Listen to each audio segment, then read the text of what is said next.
Bonjour tout le monde et bienvenue sur la chaîne Les Clés du Cœur. Je suis très heureux de vous retrouver aujourd'hui pour vous parler d'un sujet qui m'inspire ces derniers temps, sur lequel je pense que ça peut être important de vous donner mon expérience et mon ressenti par rapport à ça. Donc, comme vous avez pu le voir, dans le titre de la vidéo, je vais parler de l'ombre de manière générale dans le parcours flamme jumelle. Donc ça va être l'ombre dans sa globalité, autant dans la vie, de tous les jours que comment elle peut se manifester, ce qu'elle représente aussi en nous, comment elle peut venir à nous aussi, voilà. Donc toutes ces choses-là, donc forcément ça va être un peu plus spirituel aujourd'hui. Donc de toute façon si vous avez des questions, faudra pas hésiter dans l'espace commentaire pour me les poser.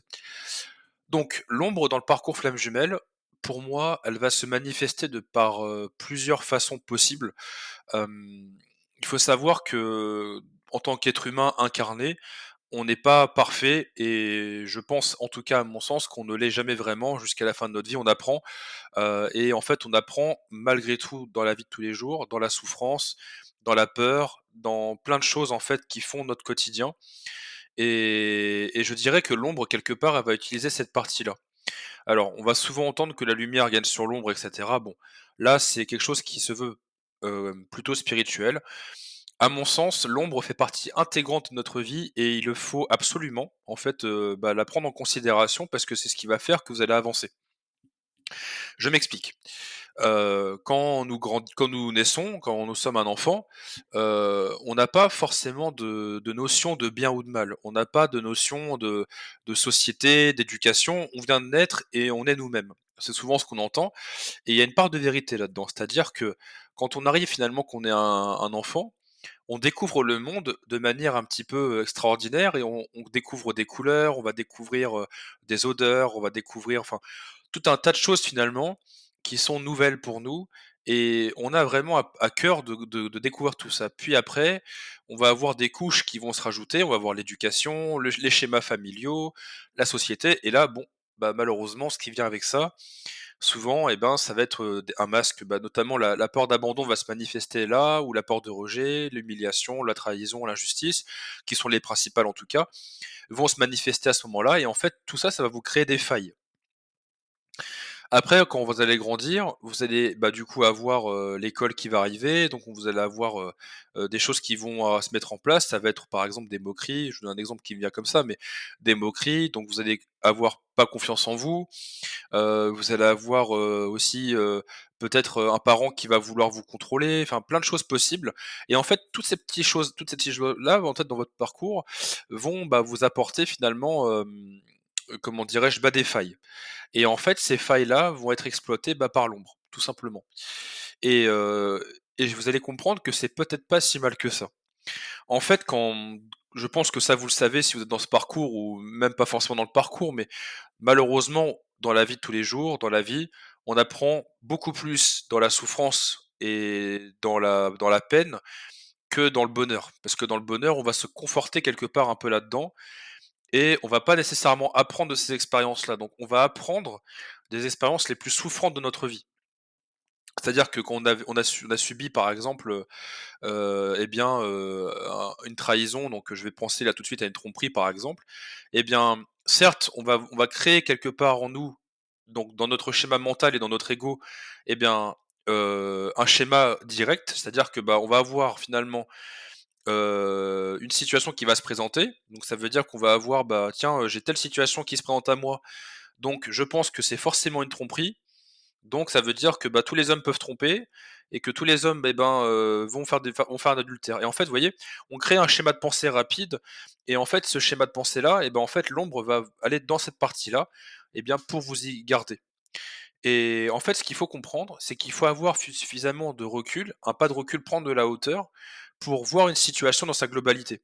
C'est-à-dire que, quand vous avez un comportement au quotidien, une pensée, une émotion, essayez vraiment d'aller dans l'analyse de celle-ci et ça va pouvoir vous donner des indicateurs sur quoi vous pouvez aller sur quoi vous pouvez observer, finalement, bah, les différents schémas. Et ces schémas vont vous apprendre beaucoup de choses parce que ces schémas ont été créés finalement souvent par votre, cerveau pour vous prémunir, vous protéger de toutes ces situations que vous avez déjà subies, qui ont été souffrantes et c'est normal et en fait, ce qu'il faut, c'est accepter cette part-là. Ensuite, il y a une chose sur laquelle j'aurais aimé, bah, du coup, me diriger dans mes explications, c'est aussi la part d'ombre qu'on peut avoir en soi. Donc, on n'est pas des êtres de lumière, à proprement parler. Quand on est un être incarné, eh bien, on a aussi une part d'ombre en nous, c'est comme ça. On fait pas des choses toujours très bien. Parfois, bah, on peut faire des choses qu'on regrette plus tard, on peut avoir des remords. La première chose à faire, eh bien, c'est d'être dans l'acceptation. L'acceptation ne veut pas dire cautionner et ça, je le répète souvent sur ma chaîne. Quand on est dans l'acceptation d'une situation, c'est qu'on a pleine conscience que finalement cette situation est bien arrivée, que c'est OK que ça soit arrivé et que qu'est-ce que je fais maintenant de cette situation? Qu'est-ce que j'apprends de cette situation? C'est-à-dire que si par exemple, nous-mêmes on a pu faire quelque chose de mal, comme c'est vu dans la société par exemple, parce qu'il y a aussi ce côté très binaire dans la société, bah, dites-vous, prenez ce pas de recul encore une fois, voyez la situation et voyez finalement que ce que vous avez pu faire de mal, qu'est-ce que ça vous apporte? Qu'est-ce que ça vous apprend? Et en fait, de là, bah, vous allez pouvoir aussi avoir un regard finalement, plus global sur tout ça. Alors c'est pas toujours simple à faire seul, ça c'est vrai, mais ça permet d'avoir aussi des indications finalement sur, eh bien, que cette situation que j'ai pu, vivre dans qu'on va estimer comme quelque chose de mal, eh bien, je peux aussi grandir grâce à ça. C'est pour ça que la part d'ombre qu'on peut avoir en soi est utile. Il ne faut pas la renier, il ne faut pas, fermer les yeux par rapport à ça. Il faut être dans l'acceptation. L'acceptation, c'est vraiment aller finalement comprendre ce que ça joue chez nous et ça va me permettre de pouvoir faire aussi une aparté. Hem, alors même si ça mériterait bien entendu, une vidéo entière là-dessus, mais je pense notamment aux addictions, par exemple. Les addictions, en fait, on va souvent, bah, malheureusement avoir des remords par rapport à ça. Bon, parfois c'est peut-être un peu justifié, mais vous allez voir que ça va vous apprendre des choses aussi sur vous. En fait, l'ombre est tellement importante quelque part dans la vie de tous les jours, c'est elle qui nous permet de pouvoir apprendre et expérimenter. Parce qu'en fait, sans elle, eh ben, on n'aurait pas de raison de s'incarner quelque part. On n'aurait pas de raison de venir sur terre pour expérimenter, pour apprendre, parce que finalement, on aurait déjà toutes les réponses et on serait déjà des êtres, peut-être, bah, pour le coup, je vais prendre ce terme-là, mais parfaits, lumineux, quoi, j'ai envie de dire ça. Et et pour moi, quand on est un être incarné, on vient apprendre toutes ces choses-là. On passe par ces étapes-là et il faut avoir pleine conscience que c'est complètement OK. Et ça ne veut pas dire que tout ce qu'on a pu faire, c'est parfait et qu'il faut le cautionner. Non, bien au contraire. Mais il faut avoir ce pas de recul et finalement se dire: «OK, là, je peux apprendre quelque chose de cette situation, je peux apprendre quelque chose de ce schéma, apprendre de cette personne qui à un moment, bah, effectivement m'a fait souffrir mais que, bah, j'ai retrouvé 3 4 ans plus tard. On a discuté finalement, bah, c'est bizarre, ça m'a fait comme une libération» et ben, oui, c'est normal, c'est parce que, bah, c'était resté ancré en vous et ça s'est libéré. Ça peut être pareil avec, des parents, il y a plein de choses possibles. C'est vraiment quelque chose qu'il faut explorer parce que c'est une mine d'informations énorme, vraiment. Et du coup, je me suis un petit peu éparpillé, excusez-moi. Mais, revenant sur les addictions. Les addictions, alors bon, on va prendre les plus connus, donc, qui est l'alcool, la drogue, le sexe, il y en a plein d'autres. Hem, le jeu vidéo, plein de choses. En fait, sachez que chaque élément, on va dire, à petite dose, ça reste OK. Le problème, c'est que et c'est souvent ce que je prends comme exemple, quand on cherche à compenser quelque chose, c'est là où ça devient néfaste. En fait, le problème des addictions, c'est que souvent, en fait, on les a malheureusement, pris dans notre vie pour plein de raisons. Je sais que les principales, ment connues, on va dire, ça peut être lié au transgénérationnel, ça peut être lié aussi, par exemple, bah, au fait de s'être créé nous-mêmes pour compenser quelque chose qui nous fait souffrir. Mais je pense que ça, vous le savez, je vous raconte pas, des choses qui sont comme ça, sorties de mon chapeau, mais l'addiction, bah, vous le savez, ça compense, ça nous permet de pouvoir, avoir l'illusion en tout cas d'un bien-être. Bah, comme je vous l'ai dit, c'est une illusion évidemment, c'est pas quelque chose qui vous aidera vraiment à avancer. Rien ne vaut, comme je le disais souvent dans mon propre parcours, d'aller déraciner le problème en nous et pour ça, bah, c'est pas l'alcool qui vous aidera malheureusement, bien au contraire. En fait, enfin si je prends l'alcool comme exemple. Mais, pour en revenir à ça, il faut essayer de comprendre aussi, par exemple, quand vous avez une addiction qui est très forte eh bien, qu'est-ce que ça amène, finalement comme compréhension? Si je prends comme exemple, je reste sur l'alcool, excusez-moi, mais c'est ce qui me vient en tête, hein. Si je reprends l'exemple de l'alcool, je sais par exemple, j'ai déjà eu l'expérience, bah, ouais, mais dans ma famille, on a des alcooliques, donc moi forcément je serai alcoolique. Donc ça déjà c'est des fausses croyances et c'est pas parce que, bah, vos parents ont été des alcooliques que, bah, vous le serez nécessairement. En fait, ça c'est un héritage qu'on appelle transgénérationnel, c'est-à-dire que vous avez, eu des choses qui ont été transmises de vos parents et c'est peut-être à vous justement de libérer la lignée de cette, addiction, par exemple. Ça peut être aussi bien pour les drogues, ça peut être aussi bien pour, d'autres sujets. Mais en tout cas, c'est ou le jeu, enfin, il y a plein de choses possibles encore une fois, mais il y a le transgénérationnel qui va rentrer en ligne de compte. Moi, je sais par exemple que, j'ai eu il y a pas si longtemps que ça, en exemple, le côté un peu dépressif. On m'a dit: «Bah ouais, mais Ronan, tu sais, moi, on est tous dépressifs dans ma famille, donc moi, je suis forcément quelqu'un de dépressif». Eh bien non, ça ne vous appartient pas nécessairement. Peut-être que vous avez créé effectivement cette croyance en vous pour vous rassurer quelque part, eh bien que ce que vous vivez, c'est normal. Mais sauf que, bah, vous avez le pouvoir vraiment dans votre vie de prendre la direction que vous souhaitez, de prendre, comment dire? De prendre, eh bien, votre vie en main, quoi. Moi, je tiens beaucoup à ça, en fait, quand je suis en accompagnement, au fait que les personnes retrouvent leur pouvoir personnel et ça, on a tous ce pouvoir en nous et il faut juste trouver, eh bien, votre façon d'y parvenir. Hem D'ailleurs, quand on est dans ce genre d'addiction, la première chose à faire, ce n'est pas tomber dans la culpabilité ni dans les remords. C'est pas grave, c'est encore une fois, c'est OK. Il faut rentrer à nouveau dans l'acceptation. Ce mot est très important, l'acceptation, pour pouvoir après, eh bien, finalement, commencer à travailler. L'acceptation, c'est la première étape pour moi de conscientisation. Parce que quand vous allez commencer à accepter que vous avez une situation que vous vivez au quotidien, quelle qu'elle soit, là on parle d'addiction et d'ombre, mais quand vous acceptez cette partie-là, de là on peut commencer à mettre de la conscience dessus et commencer finalement à travailler dessus. Et je vous le répète, ça je pense que c'est une vérité, mais ce n'est pas en faisant rien malheureusement que ça s'arrangera. Il faut vraiment être dans l'expérience, être dans le fait de faire, parce que si on ne fait pas, on peut pas savoir comment, bah, réorienter les choses. Hem, Quand on est dans les neurosciences, donc dans ma formation, on apprend ce qu'on appelle le feedback. Le feedback en anglais, bah, c'est le retour. Hem, j'ai le retour en fait, si je dois vraiment vous l'expliquer d'une manière assez simple, c'est quand vous allez faire une action, eh bien, vous allez avoir finalement un retour par rapport à l'action que vous allez faire. Imaginons, vous avez, si je prends l'exemple des flammes jumelles, vous avez envie de contacter votre autre, vous voyez qu'il y a pas de réponse et ben, en fait, par votre action, vous avez pu vous rendre compte que, bah, il y a eu, une réaction en face, donc là, en l'occurrence, pas de réponse et ben, qu'est-ce que ça m'amène? En fait, on a un retour par rapport à ça. Mais si je ne fais pas, par exemple, comment je peux savoir ce qui va se passer? Comment je peux savoir dans quelle direction je vais? On peut pas savoir. L'action dans la vie est très, très importante. Hem Et donc voilà, globalement, ce que je voulais dire par rapport à ça. Donc quand on a une addiction, c'est OK, il faut être dans l'acceptation. Ça peut se travailler, ça prend du temps. Malheureusement, ça se fait pas du jour au lendemain, comme beaucoup de choses. Il faut être encore une fois dans cette acceptation, dans cette conscientisation et après, bah, dans le travail, justement pour parvenir à dépasser tout ça. Si bien sûr on en a l'envie qui reste aussi la base de tout, bien entendu. Dans la partie plus spirituelle qui concerne l'ombre, là, je vais vous raconter plutôt un partage d'expérience parce que alors moi, comme vous le savez, je suis pas forcément quelqu'un de très spirituel, au sens du terme. Je vais surtout vous raconter une expérience que j'ai vécue qui pourra pardon, peut-être vous parler.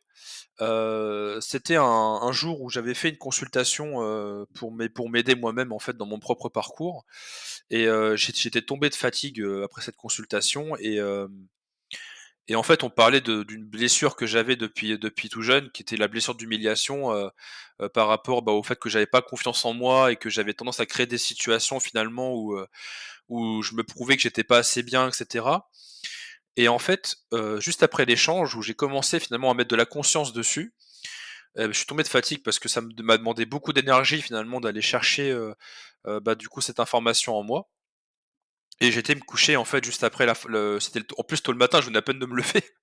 C'était un jour où je travaillais pas et puis je vais me coucher juste après et je tombe de sommeil et en fait je vis une situation mais, heu, si domm vraiment je dois vous la décrire, c'est comme là, je suis en train de vous parler, je vivais, littéralement, c'est comme si je faisais, bah, ce qu'on appelle un rêve lucide où j'avais en fait, ma tête sous la couette, un peu comme quand on est enfant et qu'on a peur, quand on a un monstre sous le lit, je sais pas comment vous expliquer, mais c'est ce qui me vient en tête et en fait, j'entendais des bruits de pas qui se dirigeaient vers moi et je ne pouvais rien faire, j'étais comme paralysé. Alors ça ressemblait aussi, effectivement à une paralysie du sommeil et je me suis fait attaquer et en fait, je me suis fait littéralement attaquer. Je ne pouvais absolument rien faire. C'était une drôle de situation à vivre et j'ai dû en fait trouver cette force en moi de dire: «Bah, je suis capable de réussir et c'est parti».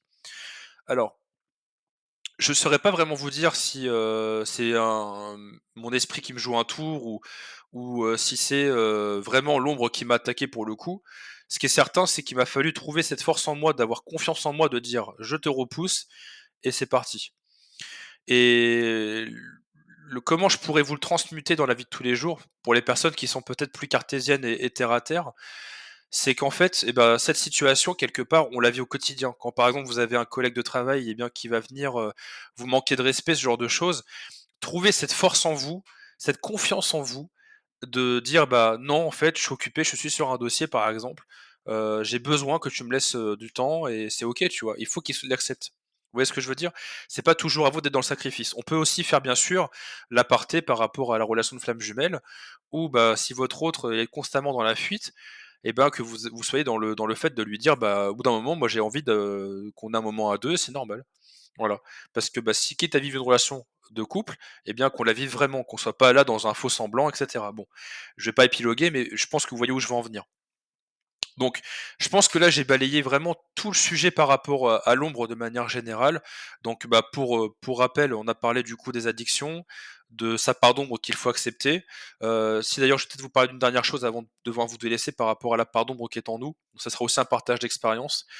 On a parlé du coup de l'ombre, comment elle peut se manifester dans notre vie, les failles aussi qu'elle peut prendre, par rapport au fait que, bah, vous ayez une éducation spécifique, la société et cetera, l'ombre va vraiment rentrer dans vos failles, mais ça y est, soyez vraiment dans cette acceptation de vous dire que, bah, c'est comme ça que vous allez apprendre et c'est comme ça que vous allez pouvoir vous équilibrer et d'être dans cette acceptation entre l'ombre et la lumière et c'est comme ça qu'on devient quelque part un être équilibré et un être, je dirais, ouvert au champ des possibles et aussi, bah, au fait que, bah, c'est comme ça qu'on grandit dans la vie et qu'on évolue. Voilà, je vais pas dire le mot changer qui pour moi sonne pas très bien, mais en tout cas, c'est comme ça qu'on évolue. Une dernière petite chose avant que je vous laisse, ça concerne justement par rapport à la part d'ombre, qui est en nous. Hem, Moi, dans mon propre parcours aussi, j'ai eu à un moment donné, en fait, à affronter, donc ce côté spirituel. Enfin, je vous dis ce mot-là, hein, affronter parce que c'est comme ça que je le voyais à l'époque, en tout cas. Aujourd'hui, bah, vous le savez, je vous le dis depuis tout à l'heure, mais il faut être dans l'acceptation, mais moi, j'ai été dans cette confrontation, en fait, avec la spiritualité et dans ce côté d'ouverture d'esprit.